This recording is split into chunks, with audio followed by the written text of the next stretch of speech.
आप सभी को मेरा स्नेह भरा नमस्कार। आज आपको लिए चलती हूँ अजमेर के धम पुष्कर सेंटर में। धम पुष्कर जिसका अर्थ है धम का कमल, भारत के राजस्थान के अजमेर जिले में पुष्कर के निकट कंडेल गांव में स्थित है। यहाँ पूरे वर्ष आवासीय ध्यान शिविर आयोजित किए जाते हैं।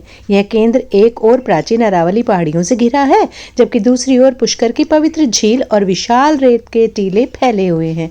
12 एकड़ में फैला यह सुंदर प्राचीन परिसर पुष्कर से लगभग 6 किलोमीटर और अजमेर से 14 किलोमीटर और राजस्थान की राजधानी जयपुर से लगभग 130 किलोमीटर दूर है। सभी सेंटर्स की तरह यहाँ भी वही डिसिप्लिन, वही रूल्स रेगुलेशंस फॉलो किए जाते हैं जो और अन्य सेंटर्स में फॉलो किए जाते हैं। यहाँ भी आपको ऑनलाइन ही बुकिंग करानी पड़ेगी और वहाँ जाकर रजिस्ट्रेशन के समय में अपना आधार कार्ड और रजिस्ट्रेशन फॉर्म सबमिट करना होगा और उसके बाद अपना रूम अलॉट करना होगा और फिर शुरू हो जाता है आपका 10 दिन का विपश्यना कोर्स। नए साधकों से मैं कहना चाहूँगी कि अगर आपके क्षेत्र में, आपके एरिया में विपश्यना सेंटर है तो आप उसका जल्द से जल्द लाभ लें।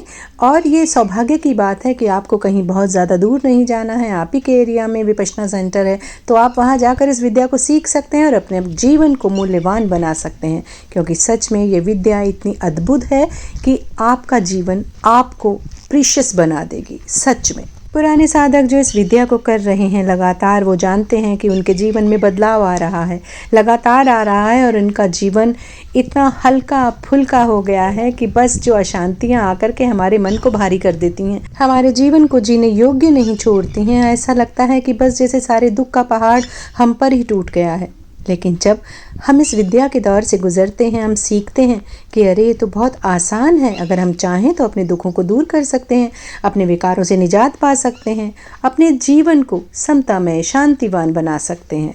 दोस्तों, इस वीडियो में अंत तक मेरे साथ बने रहिएगा, क्योंकि इस वीडियो के अंत में मैं आपको एक बहुत ज़रूरी बात बताने वाली हूँ जो आपके बहुत काम आएगी। तो वीडियो में आगे बढ़ने से पहले आप सभी से एक अनुरोध है कि मेरे इस चैनल को अभी सब्सक्राइब कर लें और बेल आइकन भी प्रेस कर लें, ताकि ऐसी ही यूज़फुल वीडियोज़ आपको सबसे पहले मिलती रहें। तो चलिए वीडियो आगे बढ़ाते हैं। दोस्तों, एक सकारात्मक सोच लेकर हमें इस ध्यान के रास्ते पर आगे बढ़ना है। बस कोई टारगेट नहीं रखना है कि हम इसलिए साधना कर रहे हैं, हम इसलिए विपश्यना सीख रहे हैं क्योंकि हमें हमारे जीवन से दुख को दूर करना है, विकारों को दूर करना है, ठीक होना है, एंजाइटी दूर करनी है, डिप्रेशन दूर करना है। ये टारगेट्स अगर आप रखेंगे तो सच में आप कहीं पर भी नहीं पहुँचेंगे। ये ऐसा है जैसे आप आंख बंद करके एक ट्रेडमिल पर लगातार चल रहे हैं, लेकिन आप कहीं पहुंच नहीं पा रहे हैं। अगर आपको सच में ये रास्ता कहीं पहुंचाएगा तो आपको इस रास्ते पर श्रद्धा होनी चाहिए, विश्वास होना चाहिए, तभी ये रास्ता आपको कहीं पहुंचा देगा। कोई टारगेट लेकर, मन में कोई प्रण लेकर अगर आप इस रास्ते से जुड़ेंगे तो समझ लीजिए एक लालच है आपके मन में खुद को ठीक करने का।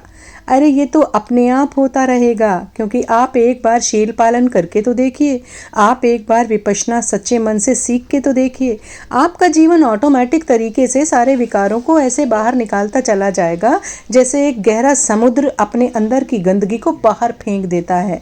आप कुछ भी उसके अंदर डालोगे सब बाहर चला जाएगा, सब बाहर निकल जाएगा।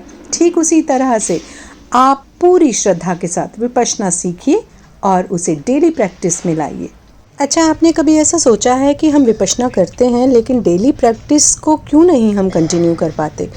हम बहुत दिल से विपश्यना सीख कर आते हैं, शिविर भी करते हैं साल में, लेकिन हम रोज़ाना के 2 घंटे निकाल ही नहीं पाते। कोई ना कोई बहाना, कोई ना कोई प्रॉब्लम, कोई ना कोई ऐसा बाधा आ जाती है कि हम वो 2 घंटे का टारगेट पूरा नहीं कर पाते। ये बहुत बार मेरे साथ भी होता है और मैंने बहुत सारे साधकों से बात की है और उनसे भी मैंने ये सुना है कि हम 2 घंटे का टाइम निकाल नहीं पाते, हम कर नहीं पाते। तो इसके पीछे का कारण क्या है जानते हैं? हमारे अंदर पॉजिटिव और नेगेटिव दोनों तरह की एनर्जीज काम करती हैं। पॉजिटिव एनर्जी हमें मुक्ति के मार्ग पर आगे लेके चलती है और नेगेटिव एनर्जी मुक्ति के मार्ग में बाधा उत्पन्न करती है।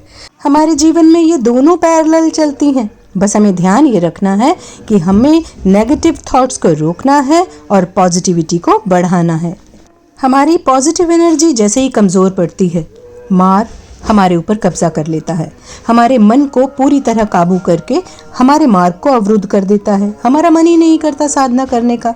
हम तरह तरह के बहाने ढूंढने लगते हैं, आलस आने लगता है, भागने लगते हैं हम विपश्यना के रास्ते से, जबकि हम जानते हैं यही रास्ता मुक्ति का रास्ता है और यही रास्ते पर चलकर हमारा जीवन शांतिमय, समतामय बनेगा और सुखी होगा। हम विकारों से दूर होंगे। लेकिन फिर भी मार इतना पावरफुल हो जाता है कि हमें हमारे इस मार्ग से अवरुद्ध कर देता है। इससे बचने का सिर्फ एक ही रास्ता है कि हम पॉजिटिव होकर इस विपश्यना के रास्ते पर लगातार आगे बढ़ते रहें और मार के नेगेटिव प्रयासों को असफल कर दें। और ये तभी संभव है जब हम विपश्यना की डेली प्रैक्टिस करेंगे। धन्यवाद दोस्तों। उम्मीद करती हूँ आपको ये वीडियो अच्छा लगा होगा। अच्छा लगा है तो प्लीज़ लाइक कर दीजिए और एक प्यारा सा कमेंट भी लिख दीजिए, ताकि ऐसी ही यूज़फुल वीडियोस मैं आपके लिए बनाती रहूं। दोस्तों, अगर आपने मेरे इस चैनल को अभी तक सब्सक्राइब नहीं किया है तो सब्सक्राइब कर लीजिए और बेल आइकन भी प्रेस कर लीजिए, ताकि मेरे आने वाले सभी वीडियोस की नोटिफिकेशंस आपको मिलती रहें। आपका खूब मंगल हो, खूब कल्याण हो।